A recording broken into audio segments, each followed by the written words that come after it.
to what we are doing right now. Yes. All right, so I think somebody did mute themselves. All right, so in this presentation, I will give an overview of just remind me, I think, I don't know if you can give me a reminder at around 5 or 6. I have some templates here for testing templates, so I can just share that with Benjamin, just give me a minute. Let me get to Eugene. Oh. All right.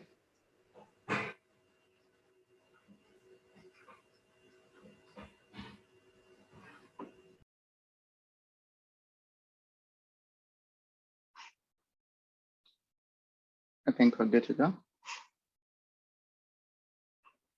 right, so sorry about that. Hey everyone, so my name is Benjamin Akera, and like the person who introduced me said, I've been working on machine learning for the past few years. I'm currently at SAMA doing research on applied machine learning for data set curation for the tasks of supervised computer vision. Currently, I'll be joining McGill for grad school, but in the meantime, I spend time between SAMA and Sandbad, where we do work on language models. So in this talk, I will give an overview of what convolutional neural networks are. This is not a very detailed talk. The goal of this was to sort of just give intuition and sort of have a hands-on feel of what convnets are and how they work. So I think this should be an interactive session. So in case there's something that needs to be, something that is not clear, feel free to ask and let me know if there is anything that I need to clarify. All right, so in computer vision tasks have 3 major problems that are trying to solve. The first one is classification. Most times, an algorithm is trying to classify an input image, for example. In this case, what is contained in this image? And so the algorithm should tell us that it's a cat. The other task is classification and localization. So the task here is, where is the cat located in this image? And here we use convolutional neural networks or computer vision to sort of draw a bounding box that fitly kites the extent of the image of interest. And then object detection, similar to classification and localization, is to detect what objects are present in the image and give us the location of those objects. And then thirdly, instant segmentation is the task of trying to perform pixel-wise segmentation or classification at pixel level. So the question here would be, to what class do these pixels belong to? So here we see that the blue pixels belong to the dog, the green pixels belong to a rubber duck, and the red pixels belong to a cat. So these are the tasks, some of the common problems that computer vision tries to solve. So the task here, the question here is, how do algorithms like this sort of work? And most times in deep learning, we use convolutional neural networks to solve these problems. And what are convolutional neural networks? Convnets try to learn a complex representation of visual data using vast amounts of data. They are inspired by the human visual cortex, just like how humans see and how humans interpret image of visual data, visual stimuli, is the same way convolutional neural networks are sort of inspired by. And I'll show you a few examples. A convnet would ideally be comprised of multiple layers, and each intermediate layer would perform a specific task. In this case, we have a layer, the input layer of a convnet that does age detection, and the intermediate layer that does detection and classification of the textures within the input image. And then the later layers of the convnet would identify, say, object parts, and the final layer at the end of the day would sort of classify object classes. So through this neural network, this intermediate layers of convolution and max pooling, the model is able to return and give us classifications of what the objects of interest are. Okay. And so moving forward, a convolutional neural network is mainly comprised of, so the basic convolution is comprised of two main layers: a convolution layer, a pooling layer, and multiple other layers that are sort of put intermediate there. So a convolutional layer is a feature detector that learns to filter out what is not needed from an input image, and then tries to use a sliding window to sort of extract the features of interest and then pass it down to the intermediate layers. So something like this. So given an input image, the first layer would be a convolutional layer that takes in an input window, say of 11 by 11, and passes these filters down to the remaining layers. And then another common layer within a convolution is called a pooling layer. And what a pooling layer does is to compute the maximum or the average value of a particular output of the convolutional layer. The reason we do pooling is because convolutional layers all right. Can you see my screen? I'm not sure. Yeah, I can see your screen. Probably to him, he say, yeah, the screen is okay. Ben, carry on, please. All right, so a pooling layer tries to compute the max or the average value of a particular input from the convolutional layer. And for this sort of helps us reduce the number of dimensions or the number of parameters that come through the convolutional layer. And I'll show you what this looks like. So consider an input image like this. What we have is an image of a young man sitting in a courtyard. What a convolutional layer does is it would split this image into multiple windows, and these are not split directly like A to B, but there is a sliding effect to this. So we have like a stride from one window to the next.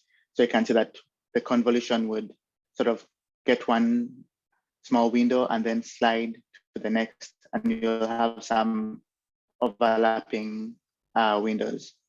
So this is what a convolutional layer does intuitively. And then what a pooling layer does is it will take one of the windows, one of the tiles from the output of the convolutional layer, and process that single tile and return an output. But the processing in this case is sort of finding the maximum value, or finding the average value, or either finding the maximum or average. But the most common type of pooling is called max pooling, that you'll find in most convolutional neural networks. And so what happens is that it would go through each window from the convolutional output and return the maximum value of that convolution. And so from an input image of this dimension, we'd end up with a max pooled array, which is quite small and easier to compute on.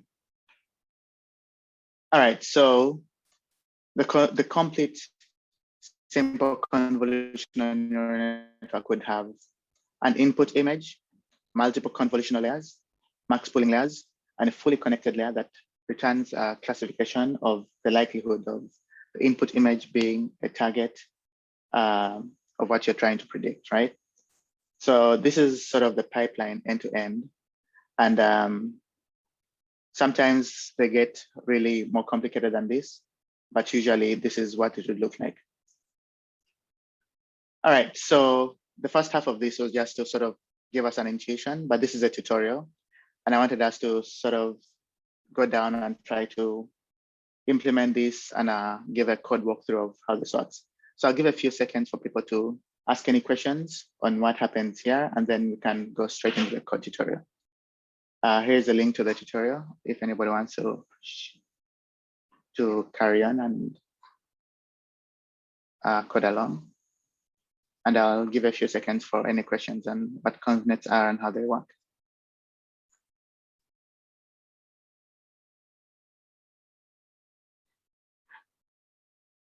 from look of things, there are no questions. Maybe people can just get the link and we can move to the next session. We can also get that, yeah, and we can paste it for easy movements. All right, so just give 1 second to post it here. Somebody raise their hand. You can post it in the chat. Yeah, yeah, perfect. All right, so Simon asked, what do I mean by the mean value? So the mean by mean is like the average value for the output of a convolution. So like I said, the output of a convolutional layer is a grid of multiple windows that represent a specific feature from the input image. And so if you zoom in, each tile would sort of be a series of pixels. And what the pooling layer does is it sort of processes this input tile by doing either extracting the max value of the pixels within that tile, or sometimes the average, but most times it's the max value. I hope that answers your question. And then David asks, can you distinguish between how artificial neural networks and CNNs work? So artificial neural networks, or some people call as feed-forward networks, are sort of process arbitrary input straight to output. So a simple ANN or simple feed-forward network would sort of just have a few intermediate steps, layers that say perform regression or classification, but are not really specific to object detection or classification. So what convnets are a specialized type of artificial neural networks that sort of try to do image classification or computer vision. And that is how convnets are different from ANNs. All right, so let's go into the tutorial and all right, so this tutorial is meant to give us an overview of how convolutional neural networks are implemented and how they would work in practice. So in this practical, we'll sort of have 5 objectives. The first one is to be able to explain what a conv layer does and how it's different from a fully connected layer. We want to understand the assumptions and the trade-offs that are being made when using convolutional architectures. We want to be able to build a convolutional architecture using TensorFlow and Keras layers, and then train this model on a data set to perform classification, and then try to evaluate it and see how well this is performing. So if people want to follow along, just come and create a copy of this notebook, and then you can run it directly on Colab. And the reason I use Colab here is because usually convolutional neural networks are compute heavy and they require GPU to speed up training. So on Colab, if you want to run on GPU, just come to the runtime and then change the runtime type to use a GPU. And the cool thing about Colab is that you can actually use a TPU as well, which is a tensor processing unit that can help us do more accelerated computing. Okay. So just choose the GPU instance and then save that, and then it will run as a GPU on the GPU. All right, so usually to do deep learning or to build convolutional neural networks, there are many libraries in Python that have been created to sort of help us model these architectures and implement convolutional neural networks. In this tutorial, I will use TensorFlow, which is a library built by the team at Google to build neural networks and do deep learning. I use Matplotlib and NumPy for a few mathematical computations and Matplotlib for plotting. And these are the only 3 libraries I use in this case. So the first task is you import this, and right. So since my code is just interrupt. application. And all right, so I import matplotlib and TensorFlow.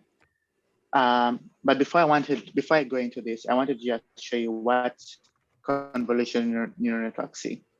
So the team at OpenAI created this interesting demo of something called a microscope. And what this shows us is how convolutional networks can take an input, like I showed you from the beginning of a cat, and we want to see what this would look like, right? So while doing convolutions, the first input layer, the first convolutional layer would sort of do multiple things like have sort of do, like extract features. So here we can see that the convolutional neural network can extract, I don't know, different patterns like lines and whatnot. And the deeper you go, the model is able to do even more complicated tasks like you can see that these are other filters that sort of extract different arbitrary patterns from the input image. And the deeper you go, the more complex this looks like. And so you can see that the deeper the model is, there are other sort of filters that the convert is trying to extract. And at the very final layers, you'll see that we have something that looks like, say, maybe you may be able to see some features that look like instances of, I don't know, cat's eyes or the ears or fur or different inputs of what a cat would look like, right? So this is similar to what we're going to implement. We're going to implement a model called AlexNet, which is a convnet that was built to sort of do classification and of input images. All right, so when modeling an image using a regular feed-forward network, we find that the number of parameters would always increase with size, right? So the parameters in a feed-forward network would increase exponentially. We have a new question. All right, somebody asked how we would use a GPU. There is a tutorial at the very top here that is showing you how to run on GPU. So you just go to runtime and select GPU. Right? So with a feed-forward network, the number of parameters would increase with size. And this is the same thing that happens while using a convnet. So to demonstrate this, think about it intuitively as the image is being slid, as a filter is being slid over the input image. So we have a 4x4x3 convolutional filter that is being slid across the whole image. The number of parameters that come out of this are of size of the input filter, right? And so to proceed and describe what this, I'll sort of give a description of what a filter is, what a kernel size is, and what a stride is. So a filter is sort of the window that describes what we're trying to preprocess from the input image. So in this case, our filter is of size 4x4x3, where 4x4 is the number of the image height, the filter height, and the filter width. And the 3 is the number of channels. So in this case, we have a red, a green, and a blue size, like number of channels, which is 3, which represents RGB, which are the common channels you'd find in an input image, right? And then the other thing you'll hear is a kernel size. So the kernel size defines the width and the height of the filter, so-called the kernels in the layers. So the kernels would be the same depth as the input image. So the first kernel size here is 3, which is the same depth as the input image. And then a stride would define the number of pixels by which you move the filter when sliding it across the input volume. So typically, this value would be a 1, but values of 2 or 3 are usually used. So in this case, we use a stride of 1. That means we go from the first, say from the top right, and then stride with 1 step to the left until we go across the entire input image. And then the padding would refer to the additional values of 0 pixels, which are added to the edge of the input image. So usually, if we convolve across this, we'd have like edges at the ends of the input image that are not that do not have any value. So what we do is we add zeros to the edges of this input so that we can sort of perform convolution on that. All right. So to give an example of what this looks like, we'll create a dummy NumPy array. This is an array of size 10 by 10 with 3 channels, right? So similar to what we see at the top. And right, so we have an array of 10 by 10 by 3, and the 3 are RGB values, right? And if we are to convolve through this input, we can sort of play around with the values of the filter, the stride, and see how many parameters come out at what the shape is at the end of the day. So the convolutional layer created in Keras, we can specify the number of filters, we can specify the kernel size, the stride, and the padding. So the padding means we have a padding. We say valid because we're sort of adding zeros to the end of the input. And then to convolve through the input, so somebody asks if the channels are always 3. So the channels are not always 3, but in this case, since we're using an RGB image, so we're using 3 channels, but sometimes you might have, say, images that come from satellite data, which have more than 3 channels, like 12 channels, where each channel represents something. And so that's representative of the number of channels that you'd use. All right, so you can play around with this and see what happens when you increase the number of filters, the kernel size, and the stride. So when you increase the filters, so with a filter of 1, we can see that the output dimension is 3 by 3 by 1. If we increase the filters to 3, we can see that the output dimension becomes 3 by 3 by 3. And if we increase the kernel size, the output dimension would also increase. Okay. So with respect to whatever you convolve through, the number of channels would either increase or decrease. So that is what convolution looks like. So after convolving, the other thing we talked about is the pooling layer. So like I mentioned earlier, a pooling layer reduces the spatial size of the representation.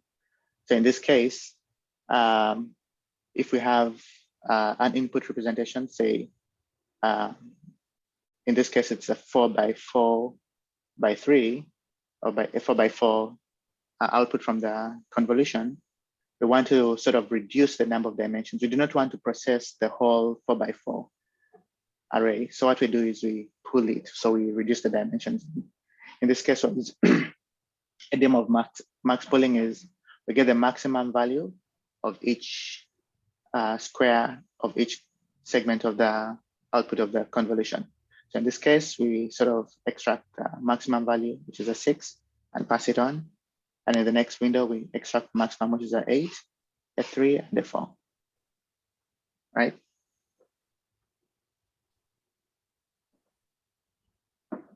And so the question is, why do we do this? So like I mentioned earlier, we do pooling to reduce the number of dimensions that are taken down to the later layers. And it also helps us to represent an input image with like smaller chunks of it instead of, we want to get the average number of pixels that are in the input image and sort of go down with it and perform classification with that. So let's collect these 2 ideas, the convolution and the pooling, and see how that would be used to sort of create a simple convolutional neural network. So what I do here is I import the necessary libraries, Keras, and then in Keras, we sort of have these layers already sort of defined for us that can be convolution, pooling, and then these additional layers of flattening, dropout, dense, and batch normalization are used for other tasks, which I will cover in detail. So I'll import this. And because convolutional neural networks sort of need to be trained on a specific data set to do something, here we used a data set which is popular called CIFAR. And what this data set is about 10,000 classes, 10,000 images. And these images contain labels such as airplanes, so there are 10 sort of classes: airplanes, automobiles, birds, cats, deer, dogs, frogs, and horses. So to get the data set, Keras has an input data set called CIFAR10 that you can proceed and download. And what this does is it downloads the data set, assigns the labels that will be used to train neural network, and then the next task is to sort of split these into a training set, which would be used to train the ConvNet, a validation set that would be used to validate how. Somebody asked if we can read our own customized data set in Keras. Yes, we can. All right, so somebody asked how can we get the notebook as well? The notebook is available live here. I'll send that to you. And yes, we can read our own data in Keras. You can check documentation and I'll show you how that can be done. But in this tutorial, I'm just sort of using a pre-built data set that can be used for easy experimentation. So we take in the validation images and the train images. And what we do from the 10,000 images, we take the first half as a train and the second half as validation. And then we have our train set and our validation set. And so in summary, we have about 40,000 images using the train and 10,000 images using the validation. And so the next task is to see what these images look like. So we have classes like tracks. So these are very, compressed images. So, but you can sort of see that this is a track. And this is a frog, and this is a bird, and this is a dog. This is a bird, and this is a track. And so the task is, can you build, just like how we are able to classify these images as human beings, can you build a ConvNet that can tell us that this is a track, like sort of classify these, right? Okay. And so, yeah, that is what we're going to do in the next series of cells. So I'll give a few seconds to see if there are any questions before we go in depth on this.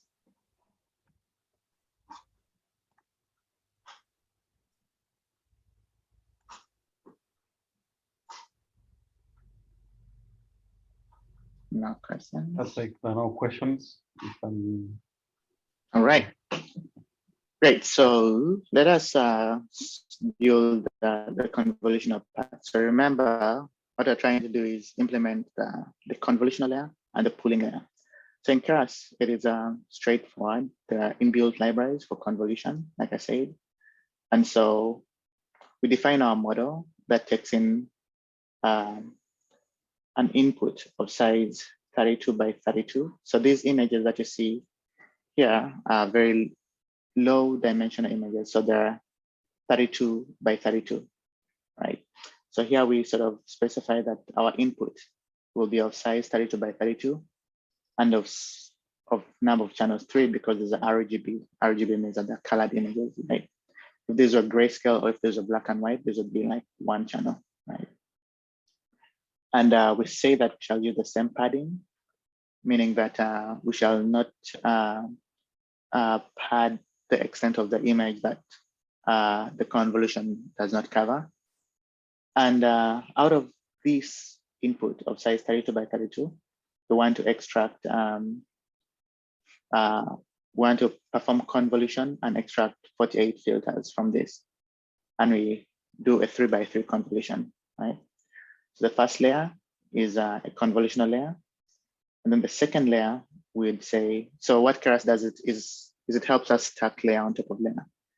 So the sequential API of Keras is like, put the first layer and then stack the second layer, and then stack a third layer on top of that.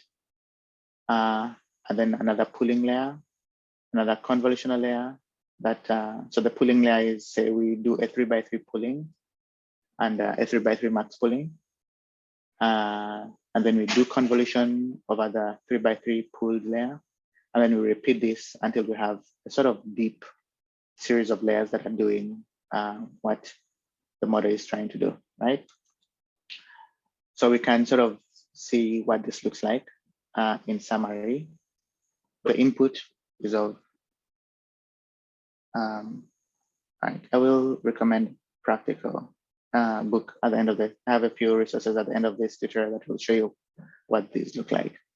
So the input is a series, is a 32x32, and the first convolutional layer sort of extracts 48 filters, right? And the max pooling layer is takes in a dimension of 10x10. And then at the end of the day, you have a pooling layer that is sort of, the very last pooling layer looks like this, right? And like I mentioned, the output of a convolution layer increases the number of parameters drastically. So the first convolutional layer, you can see that we have 1,344 parameters. But once we do the second one, you can see that this becomes 55,000, then 221,000. And then at the end of the day, we have 831,000 parameters. So a simple 4-layered convolutional neural network already has 831,000 parameters. So this is very huge and is very compute intensive, right? Okay, so on top of so these are sort of the intermediate layers of the convolutional neural network. So the next step is to take these intermediate layers and then sort of flatten them and add a densely connected densely connected layer. So what the densely connected layer does is it sort of combines everything that you've, like all the convolutions, the poolings, and everything that you've done in the previous steps, and sort of creates one single tensor of 10 classes that you are going to say do classification on, right? And I'll explain what this is. So we have a dense layer of 10, which means we're trying to perform classification across the 10 labels. So the 10 labels we had in the beginning are tracks, shapes, birds, so there are 10 classes that we're trying to classify across. And there was a previous talk that talked about neural networks, and in that talk you might have covered what different layers, different activation functions within a neural network. And in this case, we use a softmax activation function. And what a softmax does is it's usually used for classification tasks. And given all these 10 classes, it is going to give us a maximum probability that one of the input images that will be given to us are one of the 10 classes, right? So somebody is asking, why are we using a ReLU instead of just ReLU? So we're using tf.nn.relu because the ReLU is within the subclass of neural networks, which is within TensorFlow. So it's like TensorFlow syntax for defining the ReLU activation function. Right?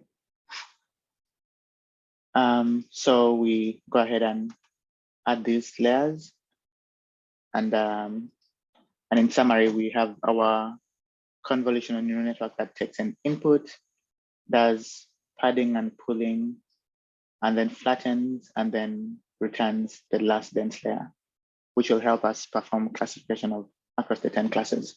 And at the end of the day, you can see now that this simple neural network, this simple convnet of just 6 layers, 5 layers, has 2 million parameters. And so with this architecture, let us see how we can now go ahead and train it. You might have seen me include layers like a dropout layer. This layer is usually used to prevent overfitting. And we add it so that the model can sort of be pruned, and we want to sort of deactivate a few layers randomly that can help the model learn better, right? All right. Are there any questions on the architecture? I will leave a few seconds for this.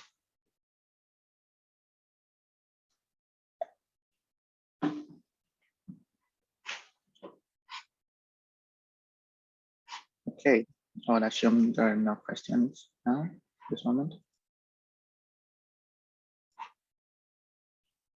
Let's see. All right.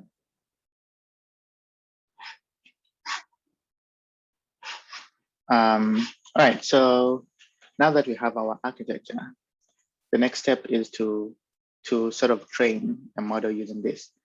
So usually in deep learning, we cannot really train all these 10,000 images at once. What we want to do is to train it in batches. So we want to give a series of batches that are passed down to the model. So Edison is asking, I would like to know the role of convolutional layer and then layer in the network. So the convolutional layer does convolution, which I mentioned earlier, to sort of perform the task of feature extraction. And the dense layer helps us aggregate all the parameters of the convolutional layers and do classification at the end of it, right? So given that we created our architecture, we want to train it. So we pass to the model in series of batches of say 35 images. So the batch size is a parameter. If you have more resources, you can say use 128 or 500 images at a go. But in this case, I'll use a batch size of 35. And I will train it for 25 cycles. So we want to train it 25 iterations. And as we train, we use different optimizers. So I think there was a talk before mine that was talking about deep learning and how we train neural networks.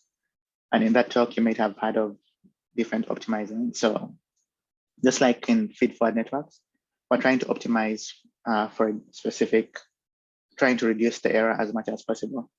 And in this case, we use an optimizer called Adam, but you might have heard of other optimizers like stochastic gradient descent, where we try to find the lowest loss possible, or the lowest error in a very large loss landscape. We use the loss function called categorical cross entropy because we're trying to do cross entropy. And what cross entropy is that we're trying to classify and return a probability that the input represents one of the classes that we have.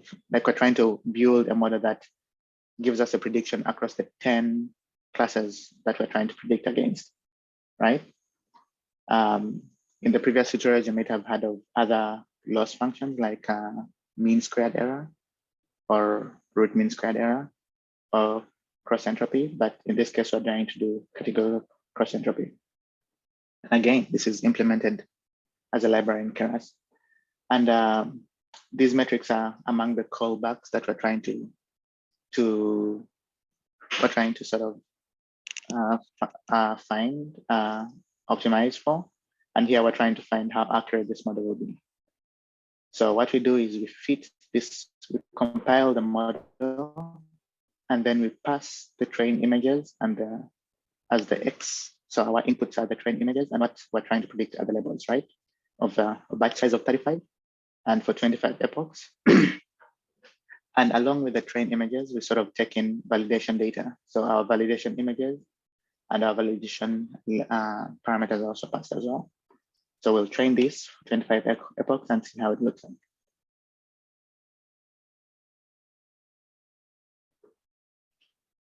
So as the model is training, we see that we see two things. First of all, the loss and the accuracy. So the goal of training neural networks is to have as little loss as possible, and as you want to reduce this validation loss to something as close to zero as possible, and you want the accuracy to be as high as possible, right? So as you train the model, you can see that in the first iterations, your validation accuracy was 48. Like, so this is, you can think of it as out of, as a probability, or as the maximum is 1 or 100%. And so when I say 48, it's sort of say equivalent of 48%. And as you train the model for all of these 25 cycles, you see that the accuracy will keep on increasing. Right, so it comes from 48 to 52 to 57 to 61. And as the model trains, you'll see that this will sort of improve.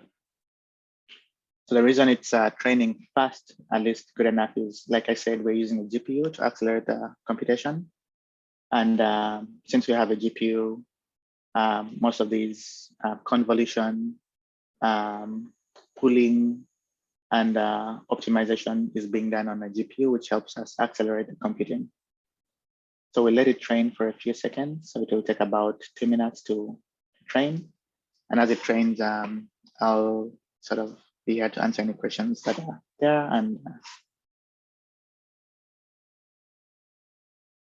so somebody is asking, how is the data set classified into train and test speeds?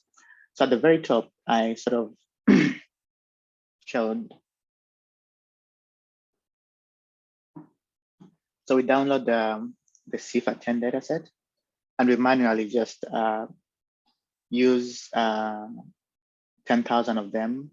I mean, the first 40,000 as our train images, and then the remaining 10,000 as our validation images, right?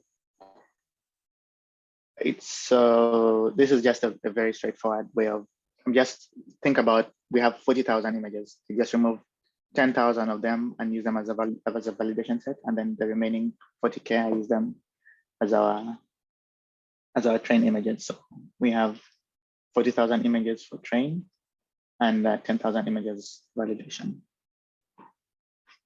Right? I hope that answers your question.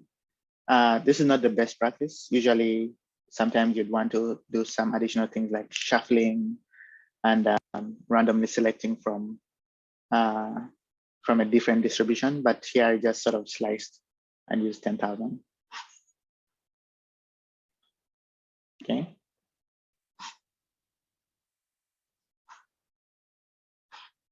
All right, so it has sort of trained, where is it?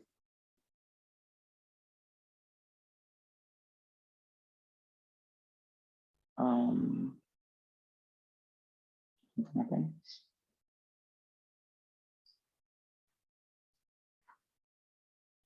All right, so in the 8th cycle, it sort of reached an accuracy of 65, and I think it's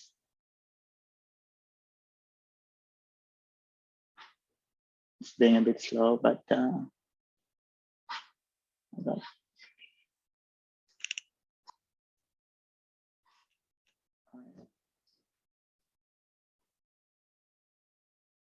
right, so unfortunately the session crashed because I sort of used up all the RAM, but I'll just restart this and clear it out and see if it will work again. 1 second.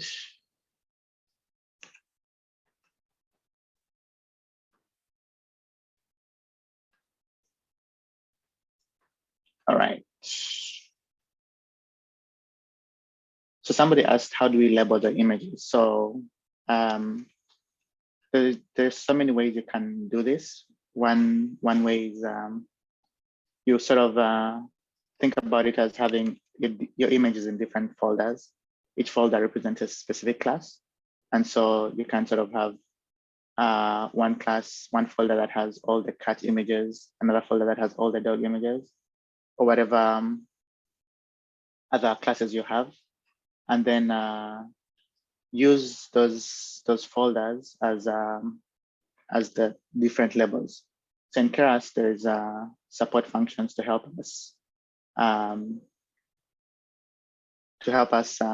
sort of do a flow from directory. So it can help us look through a directory and look through all the different classes, and then show us use those folders as our classes. All right.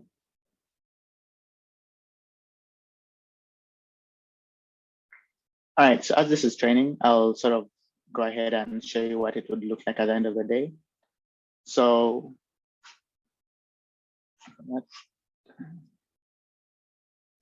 when this finishes training, and I'll show you it, we sort of have two things we're trying to look at, right?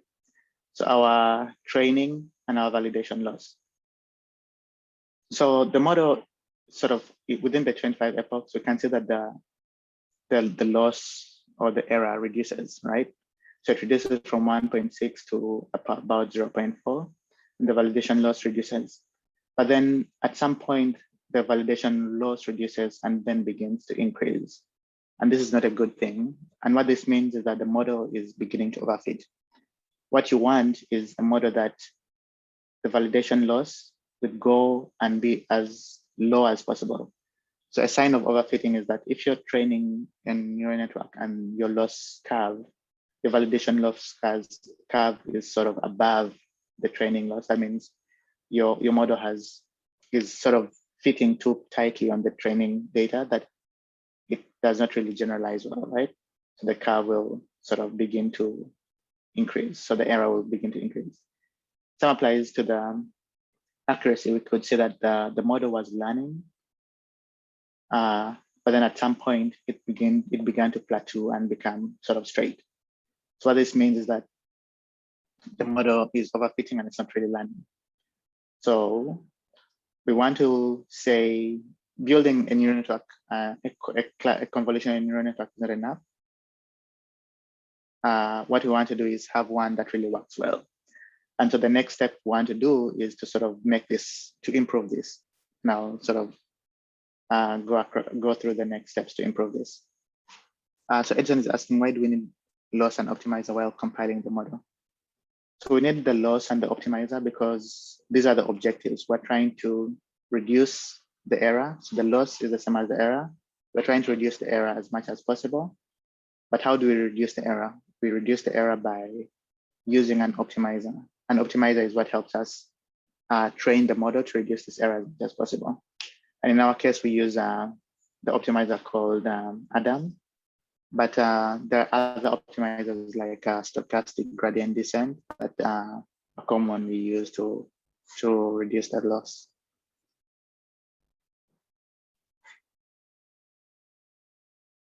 All right.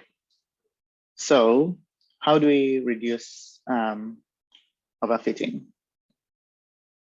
So once this is finished training, we can see that on average, I'll just run this once it's done. On average, we get it performs the accuracy is 0.69 and the loss is 1.25. So this is a very big loss. This is a very big error, right? And remember, I said the error is meant to be as close to 0 as possible. So let's see what this looks like. So what I do is I get a random images from the test set. Now to see what our model is trying to predict. So in this case, it predicts this as a dog, and this is a truck, and this is a dog. But you can clearly see that there's some instances that it will fail to predict. Let's see. For example, it sees this, which we can see as an airplane, as a truck, and it gives us a confidence of 0.93, right? It says this is a deer, but you can clearly see that this is a bird, right? it says, and then for some classes like a bird, it is very confident to 100% that this is a bird. But some classes, it's not really confident that this is an automobile, and so on and so forth. So this is what it looks like. We can see that it sort of gives us a few errors, and it's not really perfect, right? So the next step is to see how best can we improve this. We want to improve this and see if we can make a better classifier that gives us a better, how can we achieve better than 0.62 and say get 100% or something like that. All right, so there are a few things that people do to improve the performance. One straightforward thing is say, maybe it hasn't trained for, 25 cycles may be low. What if we increase this to say 1,000 cycles? Will it improve? It is unlikely that this will improve with 1,000 cycles, because we could see that within just only 10 cycles, it began to overfit, right? So that is not really a viable option. Another thing that people do is do something called data augmentation. And what data augmentation is that we want to tweak the input images to say, to randomly maybe rotate them, or to zoom into them, or to just make them add some noise to the input images so that the model can be able to say classify input images that could be not so straightforward, like this automobile that doesn't really look like an automobile, or this. So we sort of tweak the input data to sort of make it look like as random as possible. And another thing is we try to include more, convolution and pooling are great, but perhaps we would want to have other layers that sort of boost the performance, right? So layers like dropout layers would help us reduce overfitting, because we're sort of freezing up a few layers. Another layer is called batch normalization. And what that means is that for every batch for every batch that goes into the network, we try to normalize. And by normalization, try to find the standard deviation and the mean of all the weights that pass through the convolution neural network. And recently, more people use a technique called transfer learning. And what transfer learning is that we try to build a model that is, we try to use the weights of a model that has been trained in a bigger data set and try to pass this on to this data set of interest, right? So we take a model trained in a large data set, the bigger data sets of like say billion images, and then transfer the knowledge from this big data set into a smaller model like this 10,000 images that we're using in this case, right? And so I mentioned something called dropout. And so we shall try to first implement dropout and see if it will help us sort of reduce the overfitting, right? So like I said, this is overfitting. Can we use dropout and see if we can improve this loss? And so like we did before, in Keras, we'll just add the dropout layer. And here we say we'll drop out 2% of the weights, right? So we sort of given, so currently our neural network will do this. After applying dropout, we'll sort of kill or deactivate some of the neurons within here, and then have a lighter, a pruned model, and a pruned architecture that could potentially support, but is not like tightly fit like this one, and this would help us prevent overfitting. So we add the dropout layer to the pooling layers, another dropout layer, and another dropout layer. So we drop out 2%, 3%, and 4% of 40% of the, so 30%, 40% of the neurons within these intermediate layers. Again, we flatten and try to classify across the 10 examples, right? And so the model would sort of look like this. We have now that we have added more layers, we can see that the number of parameters has reduced, right? So since we're dropping out, we went from 2 million parameters to about 353,000 parameters, right?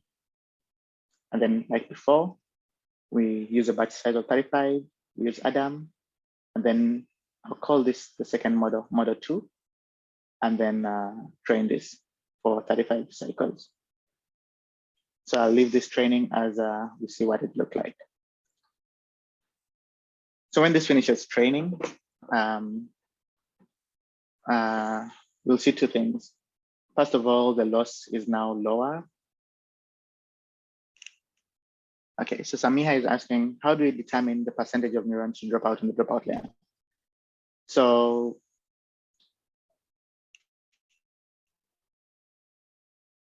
depending on how, so as you're building these deep learning architectures, you sort of look at yourself as an architect, right? You would sort of intuitively know that you have, say, a few parameters like, see, we have 9,000 parameters that come out of this, right? And then once we pull, we have more parameters that come out. And so what happens is we just say randomly say, given the number of parameters that come in, let us freeze 20% of those, right? And then we do convolution again and say, let us freeze 30% of those. And then we do convolution and pulling and then just say freeze 40% of those. There is not a really predefined set of parameters that you would use for dropout, but it's sort of build this intuition as you build more convolutional networks, right? There is a paper on dropout that sort of showed us that experiments to sort of say that once you freeze a few layers, a few parameters, then the model will perform better. And so most machine learning people say, let's just do what they're saying in this paper, and if it works, it works, and it sort of worked. And so that's the best practices that people sort of took on from there. All right, so now we see that now after applying dropout, the accuracy improved. I don't know if it improved from, it sort of stayed the same, 68, and compared to this one that was sort of 8.88. But then the loss sort of reduced even further, right? So previously we had an overfitting model where the validation loss was going up and the validation accuracy was sort of plateaued. But now we see that with more cycles that come in, the model is now a bit more, consistent, right? So this is sort of the effect of dropping out a few layers. So after dropping out, the loss are reduced, but the accuracy is still not good enough, right? So the question is, how do we even improve this? How do we make it even better, right? And so we'll sort of try to do other things. Like I mentioned, we do some sort of augmentation, and we do something called batch normalization. So I'll leave a few, like a minute for if questions or if there is anything that needs to be clarified before we proceed to the next section.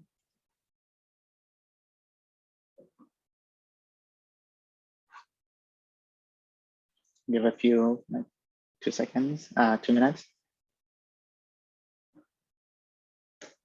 All right, so Edison is asking how many convolutional layers and pooling layers are suitable for building a robust network.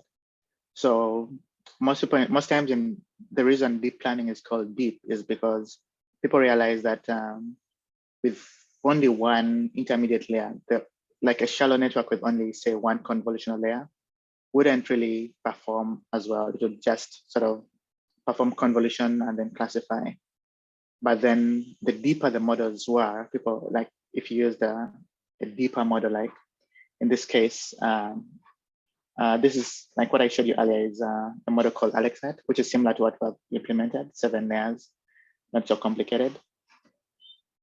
performs like that. But there are so many other deeper models, right? Like I think there is one called Inception that is even deeper than what we have built. Like it sort of has the input and then multiple intermediate layers that do convolution, pooling, and other types of operations, right? So you can see that this is a deeper model, right? It was shown that with deeper models, the model is usually better at the deeper the model, the more it sort of lands, right? And so how many convolutional and pooling layers are suitable? You could consider something like, think about the type, how big the image is, right?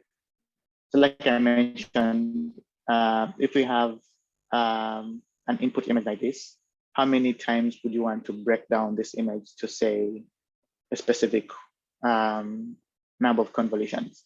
So in this case, intuitively we would say, out of this big, maybe 1,000 by 1,000 image, I'll just pick out 50 by 50 tiles and then post-process on this 50 by 50. So we go from 1,000 by 1,000 to 50 by 50.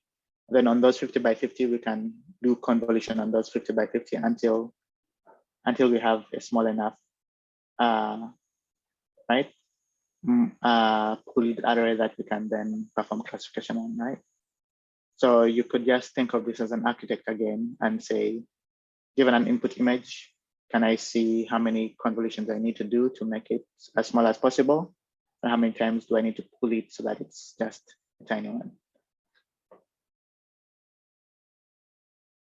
And then Bernard asks, are there general guidelines for picking convolutional filters, size, pool size, and things like that? Yes, there are architectures. So there are people who have built up architectures, and these are a series of architectures that sort of have shown to work.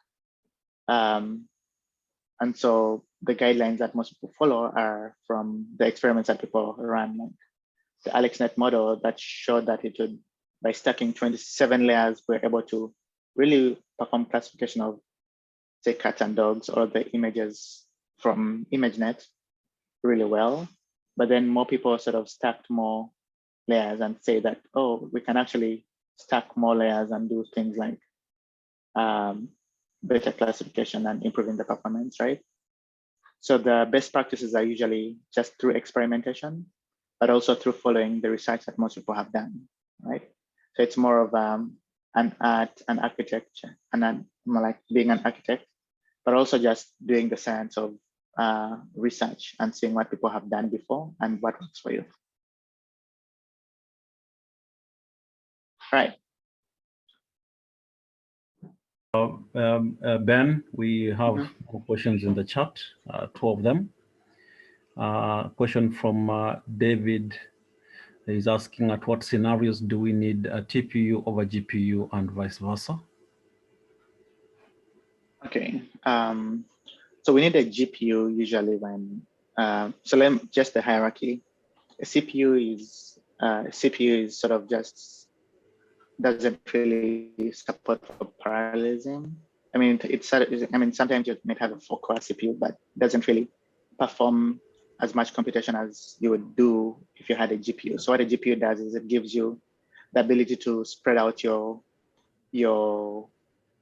computation across different, something called CUDA processing units that sort of helps you perform either convolution pooling in parallel, right?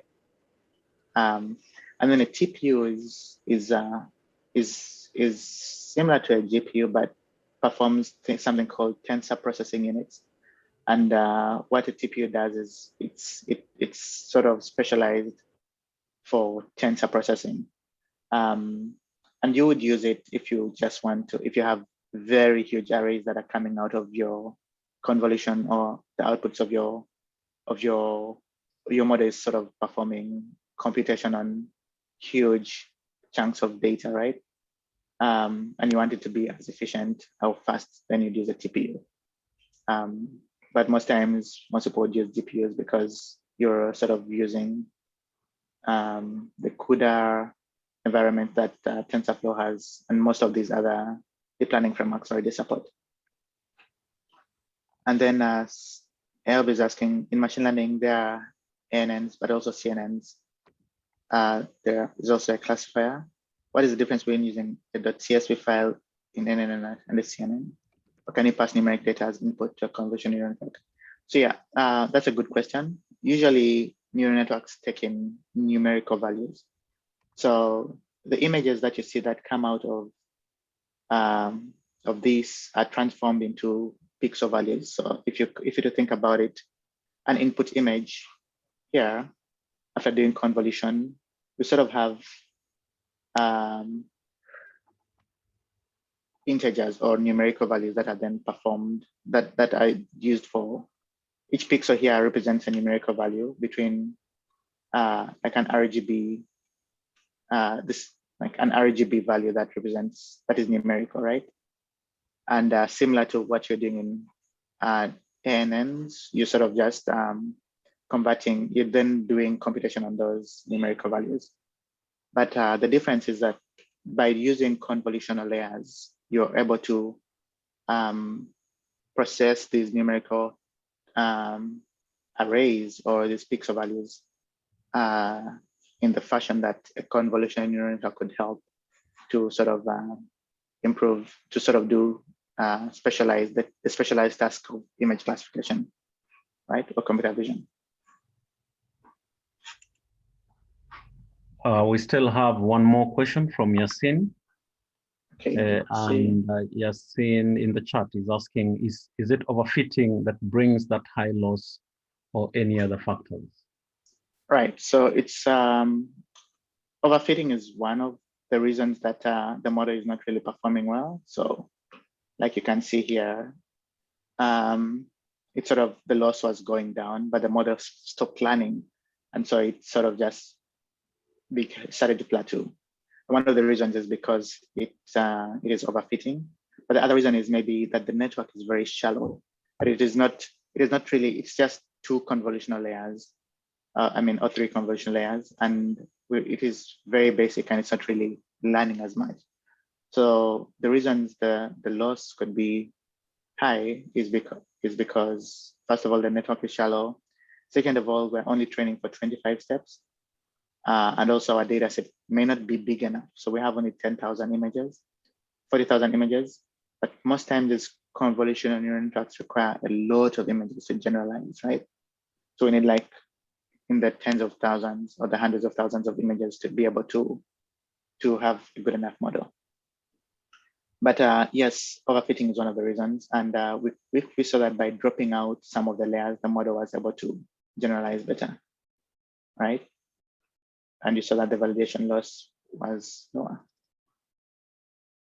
All right. So I'll spend the next 15 minutes talking about other things we can do to improve the model's performance. And one of them is called batch normalization, right? So what batch normalization does is that we do not just want to perform processing on the inputs. We want to first of all, like perform processing on a normalized sort of output, right?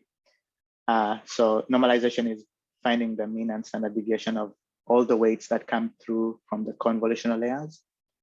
And it was shown that by performing normalization on the batch of input, so we have a batch of 32 or 35, batches of 35, by normalizing all the weights or all the computations from the output of the convolution, and then performing this at each of the intermediate steps, we're able to sort of have a model that generalizes better. And we'll see if this is really true. So we added a batch normalization layer, and then we maintained our dropout layer and did this repetitively for all the outputs of the convolution layers. And in addition to dropout and batch normalization, we do something called data augmentation. And so what data augmentation is that we want to modify what the Just let this train as it's doing its thing. As we're talking, what we're trying to do is that given the train data set, we want to do things like we want to shift the width, we want to shift the height. Oops. All right.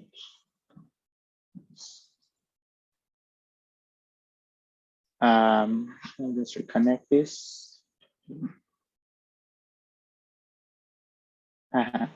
So the reason this is failing is because Colab usually has a limit on GPU usage, but I've exceeded my limit, but I'll sort of go ahead and show you what this looks like.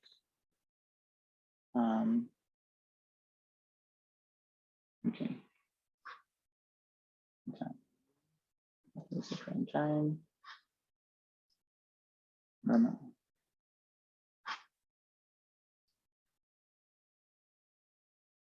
So I'm now not using a GPU, so it may be a bit slow, but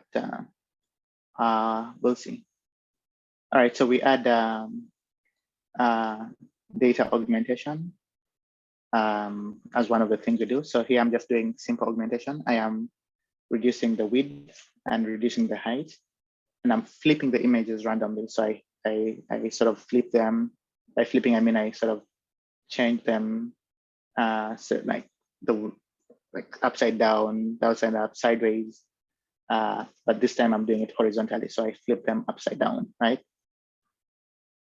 And again, I see those. Just sort of stop this from executing.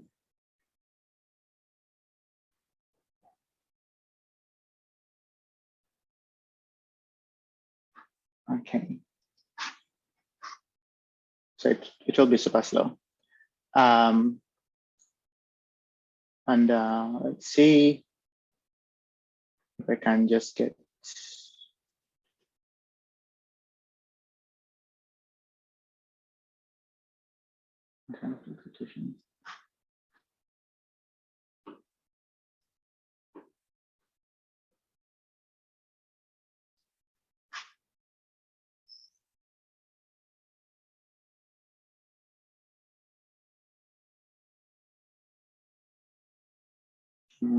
I'll try to sort of go to an old version, sort of had everything running.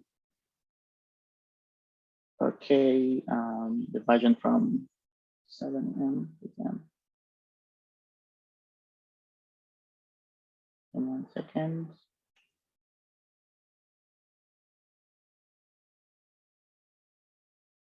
Okay.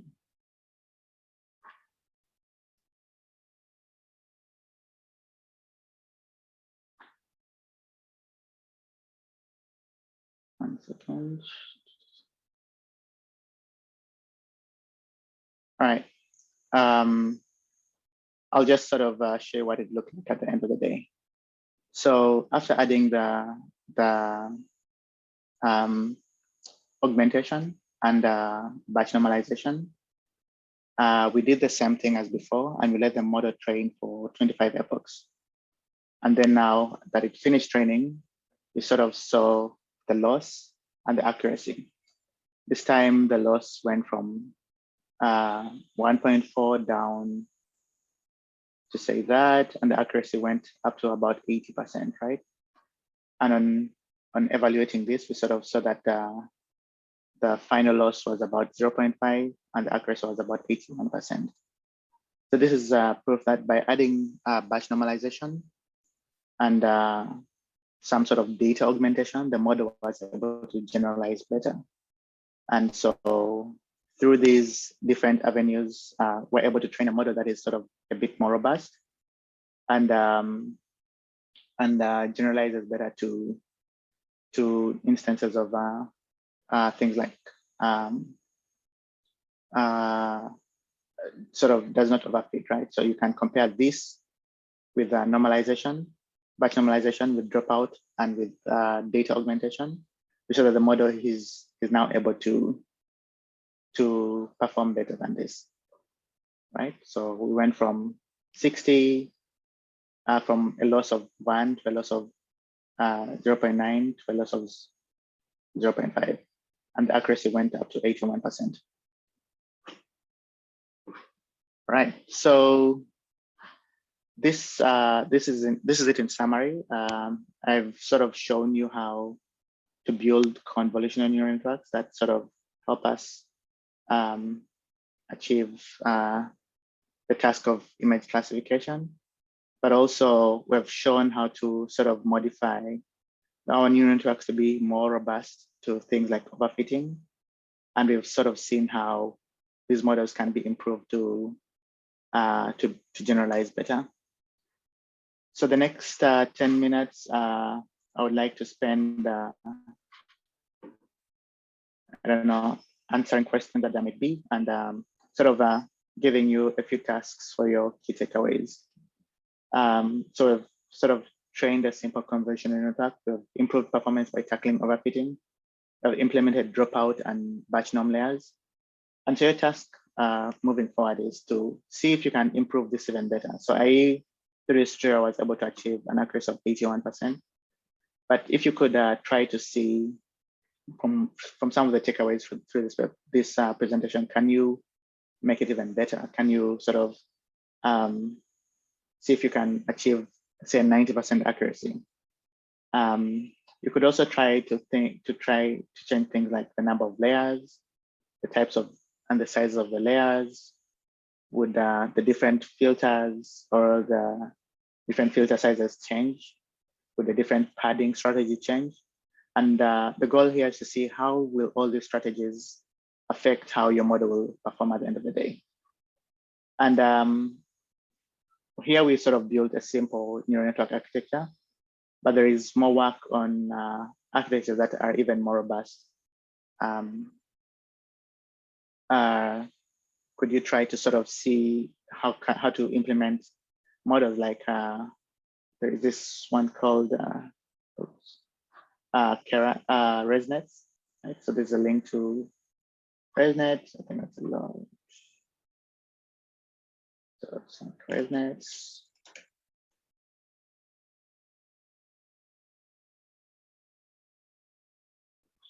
Can you try to implement this architecture and see if you can improve the performance of this model? So the ResNet architecture sort of has this interesting residual layer that can choose to skip one of the intermediate layers to go to the next one. And yeah, so try to build more simple residual models using this notebook, and feel free to change the parameters and see if you can improve this as much as possible. So John is asking, how do you know the number of layers you have in your model? So we can know the number of layers in two different ways. First, you can just see a summary of the model. So Keras has a summary option that you can sort of see that you have, you know, from what you build, you have, say, convolutional layers. You can sort of count them and see that it's, I think, 1, 2, 3, 4, 5, 6, 7, 8, 9, 10, about 15 layers in this one. Or you could just sort of know from the architecture you built at the beginning, right? Each layer is a number, so like, okay. Right, so this brings me to the end of this tutorial. I hope you sort of saw how to build convolutional neural networks, and happy to answer any questions that are there, and see what next. I'll pass it over to you again. Okay, thank you very much, Ben, for that presentation. You've been articulate, and we thank you for that. We have one more question from David Otosachi. What is the limit on the GPU usage, and can it be increased? Right. In the chat, yes. All right, so it's so the limit on GPU usage in Colab is, I think they give you a few runs. I'm not really sure. You cannot really run multiple sessions at the same time, because this is it's free, and I think there are many other people in the world that are trying to use the same GPU. So they sort of try to give preemptive, like first come first serve, or just I don't know how they assign GPUs. And the limit, this is actually like one of the few times I've exceeded my limit. I guess it's because I was running this tutorial many times to sort of use the same GPU. And I'm not really sure what the limit is. But most times it should work. One thing to know is that the GPU that they give you is, let's see,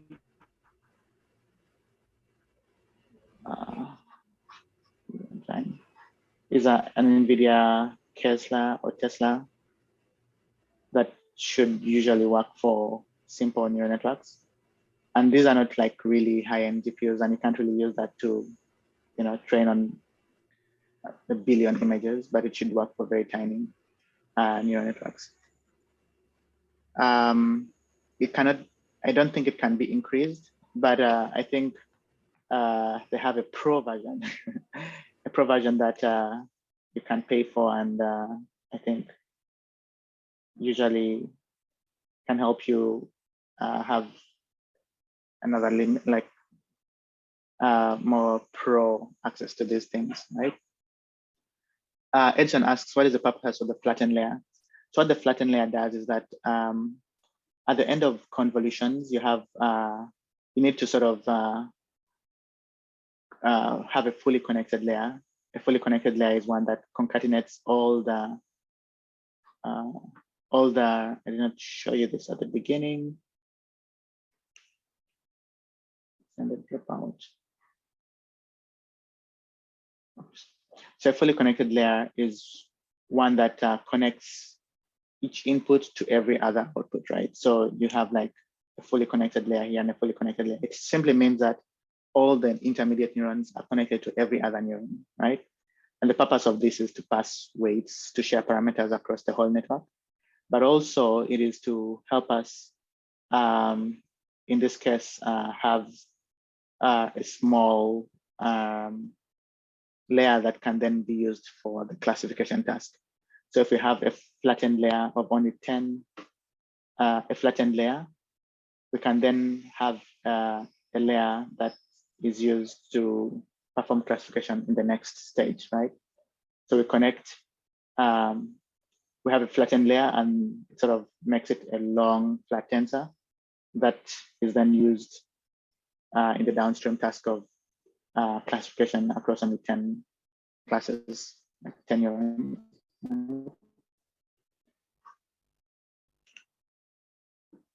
The Jupyter notebook can be shared again.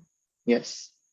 Somebody is asking if the Jupyter notebook can be shared. Yes, I will share it again right here.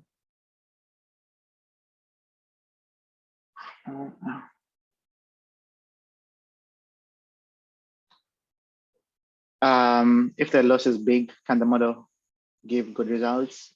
Most times, no, because if the loss is big, it means you have a very big error. Say, if you have a loss of an error of 50%, that means it will fail 50% of the time. If there's a good chance that the model will give you, and 50%, it will tell you something like this, right? In this case, it's sort of classifying bird. This as, let's see, I have some, like it thinks this is a sheep, right? Which is wrong because we have a very high loss, right? The error margin is very big. And it thinks, let's see, what else? Right, it thinks this is a ship again, but I don't think we can have ship on land. Most times it's a ship on water.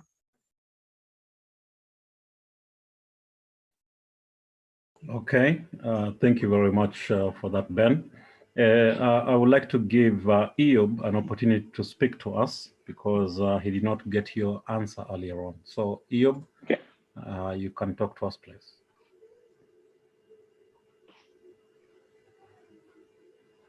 Eob, you can unmute and you talk, please.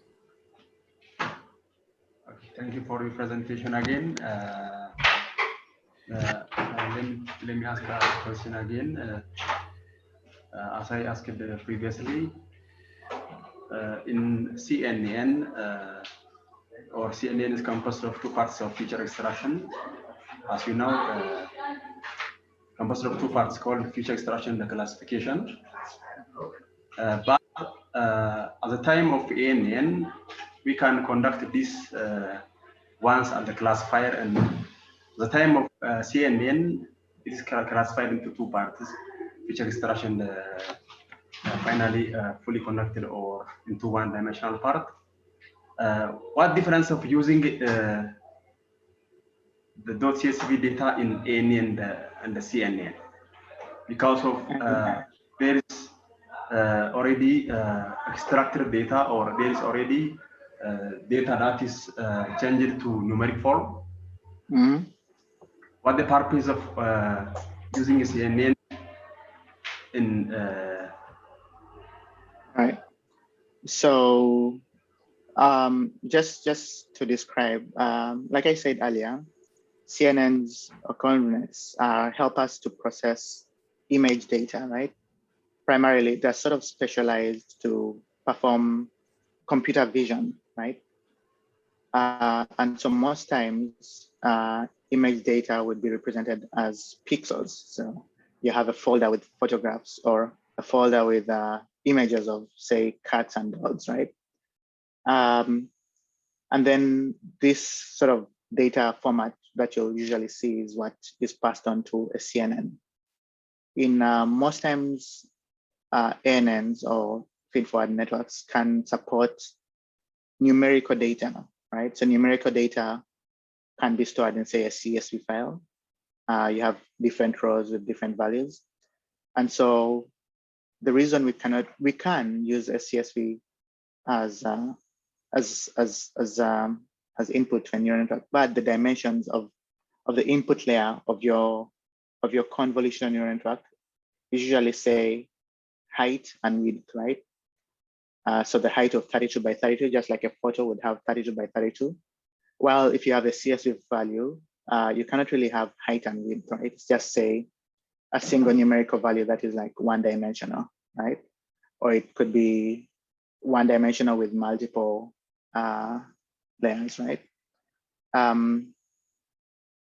So the reason we use image data in a CNN is because it is designed to support image data, right? But if you wanted to use a CSV or numerical data to still perform convolution, because convolution can still work on 1D, there are layers that perform 1D convolutions.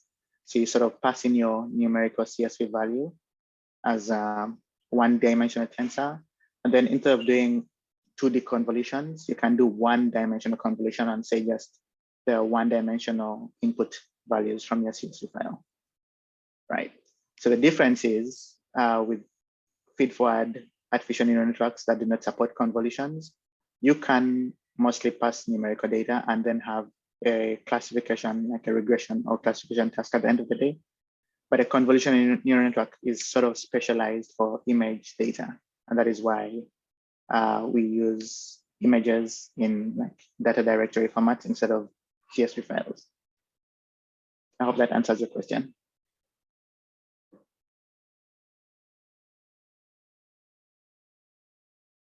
Okay, thank you very much, Ben. Ayub, I think that has been resolved. We are very grateful for that. Simon is asking, isn't it possible to just build a DL model to help build another model? Q with model P, optimizing the parameters itself to reduce the work of the ML engineer. Ben, to you. Right. So just like I said, as you're building these models, you sort of become an architect to sort of play around with these as much as you can. So some people have devised ways. Yes, so your rare question is, it's actually possible to build a deep learning model that can sort of take in arbitrary input, right? So you can have the output of this convolutional neural network.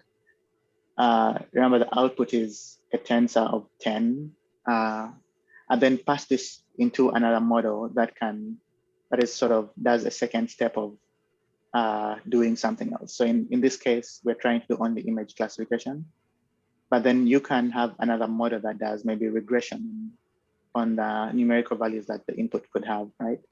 So you can have an architecture that supports maybe inputs of images and inputs of text, and then sort of concatenate these two to sort of be to sort of work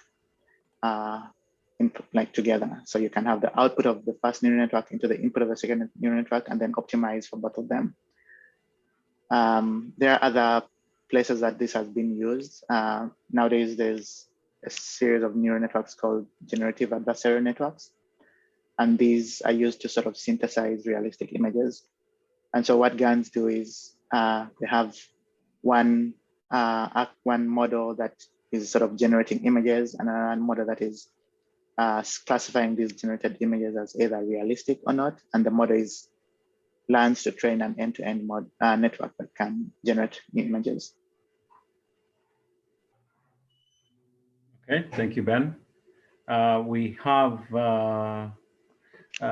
two questions, and I think we shall take those two. We have one from Bernard Ndege and another one from Selabe.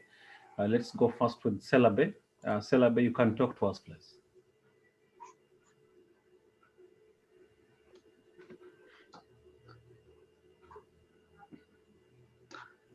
Hello.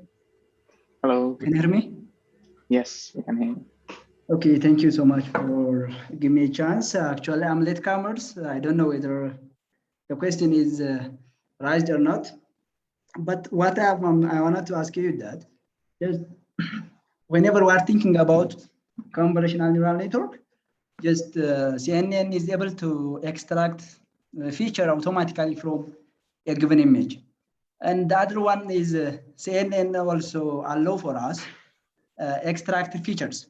So which one is the most recommended one for developing some classifier blocks is the first question. The other one is the number of layers. So how can we decide the number of hidden layers? Right. That is the question that I have. Thank you. All right. Thanks. That's a good question. If I understood your first question correctly, you're asking if, so the question is, how do we choose the best? Like we have convolutional layers and convolutional neural networks and other networks. Was it like convolutions? And are you asking about convolution neural networks? And I did not get the second type of architecture you're asking about. Like, what is the difference between? The question what the question what I wanted to ask you is that just CNN can allow us, we can manually extract a given feature from an image, and you can give the CSV file to the classifier of CNN, right? Yep.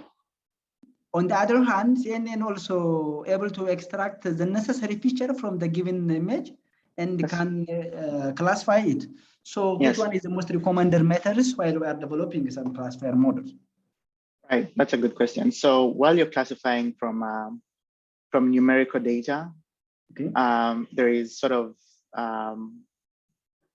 you can use convolutions. You can use one-dimensional convolutions, right? But if you're classifying from an image data, which is sort of it has a length and a width, you can use convolution as well, but this time you use a 2D convolution, right? Although both cases would work, the trade-off is if you're doing convolution on a one-dimensional numerical CSV value, then you don't need to have an extra dimension for the depth, which represents the RGB values. You sort of just have to do convolution on 1D, right? And so the recommendation is you sort of need to know what kind of input comes into your model, and then based on that, you'll use that information to sort of decide what kind of convolutional intermediate convolutions you'd need, right? And then the second half of your question was, I don't, was it the second question was, how do you choose how many layers to use? Usually, like I said, yeah, carry on. Okay. The second question that I have is, how can we decide the number of layers? While we are thinking about NN and CNN, there are a number of hidden layers out there, right? Yes, so yes, that's true. Choosing the hidden layers is so difficult for me. I don't know how can we decide 2 layers is enough, 3 layers is enough. Right. And what way, how can we decide the hidden layers between the classifier and the given input? Good. So that's a good question. So what we can do is, first of all, most people, you could try this by experimenting with different depth. What happens is usually the deeper the model, the bigger the model, the better it is at doing, say, classification in the case of images, right? So intuitively, you can think that one hidden layer that takes an input image and just returns the classification, does nothing in the middle, right? So if we did not have any convolutional layers and we just had an input straight to an output layer, then the model is sort of like a straight function, a straight line that sort of classifies nothing. So by adding the intermediate layers, we sort of add more functionality to things like feature extraction, pooling, and maybe batch normalization. So the number of layers you'd have is dependent upon, you decide based on parameters like how big is your data set? Is it very, if you have a very tiny data set, it doesn't make sense to have a very deep neural network of like, say, 1,000 layers to just perform classification on, say, 1,000 images, right? And also it doesn't make sense to have a very shallow network to perform classification on a very big data set. So the trade-off is maybe you could see how big is your data set, and then that could inform you of how many layers you have in the middle. But you could also go with the intuition of how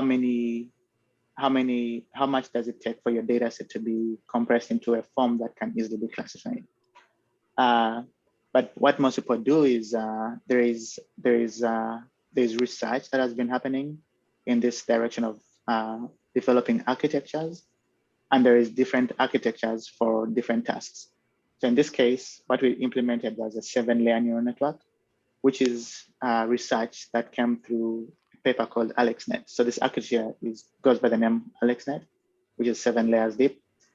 And the other architectures like I mentioned, the architectures like ResNets, which have been shown to sort of, by having different layers in the middle of like this, you're able to sort of classify or perform better classification, right, with better accuracy. And there's more research in the direction of neural architectures, convolutional architectures, and figuring out how many dimensions or how many layers you should have in your model. Okay, I think you answered a bit of this, what Ndege is asking, but maybe you can shed some more light on this as you're answering Seller's question. There's a bit that you hinted on. Maybe you can just go through this, and then we can take the last question from David, and we can call the session over. Please, go ahead. All right. So is there any trade-off if I replace the 3x3 convolutional layer by a 1x3 followed by a 3x1 convolutional layer, which is actually splitting around the 3x3 convolutions into a series of one-dimensional convolution layers? So you're asking if you replaced the 3x3 convolutions by 1x3 layer followed by a 3x1 convolution layer. Well, that's a good question. The trade-off, remember, intuitively, we're trying to do this. We're trying to convolve over, like we're trying to split the image into tiny windows. We're trying to slide a filter across the input image, right? So if you replace the 3x3, say assume this is a 3x3 window with a 1x3 window, right?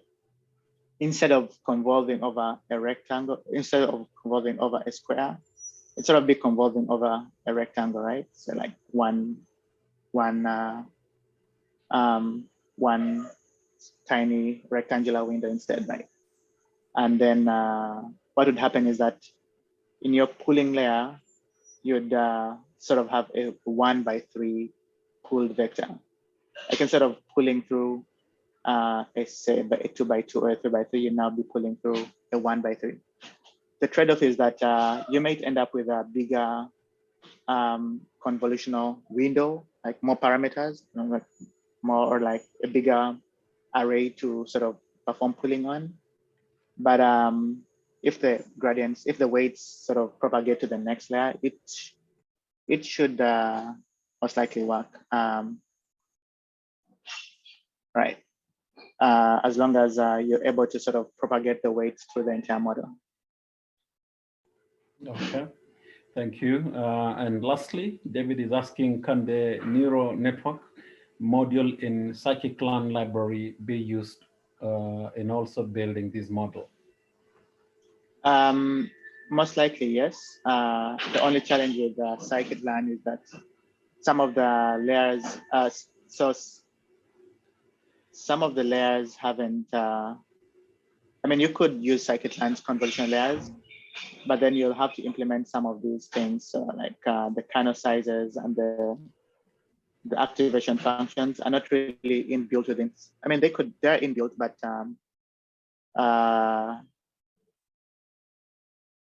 you might have to do a lot of more work to sort of just define a neural network.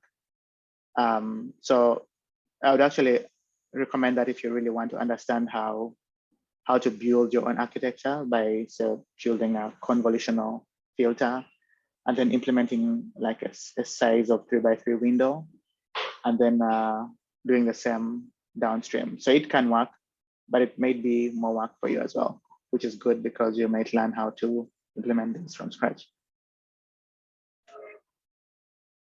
Right. Thank you very much, Ben, for your presentation. We have run out by 16.